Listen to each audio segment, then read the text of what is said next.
ગામડે ગામડે ફરતા કરી દીધા એ આપણી બધાની તાકાત છે ભાઈઓ। ત્યારે નરેન્દ્રભાઈ મોદી આપણા કુળદેવી માતાના દર્શને જવાના છે દેવમોગરા। દેવમોગરા એ મહારાષ્ટ્ર, મધ્યપ્રદેશ, ગુજરાત અને રાજસ્થાનના લાખો લોકોનું આસ્થાનું કેન્દ્ર છે અને દેવમોગરા જઈને રાજનીતિ જ્યારે કરવા માંગે છે ત્યારે નરેન્દ્રભાઈ મોદીને હું આ મંચ પરથી કહેવા માંગુ છું, તમને જો આદિવાસીઓ માટે હિત હોય તમે દેવમોગરા જજો, તમે હિજારી લઈને આવજો,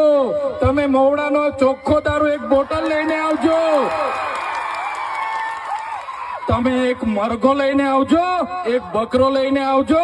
દર્શન કરીને એની પ્રસાદી કરીને તમે ત્યાં જ જમીને પછી જજો। ત્યારે અમે માનીશું કે તમે આદિવાસીઓના હિતે જ છો, તમે આદિવાસી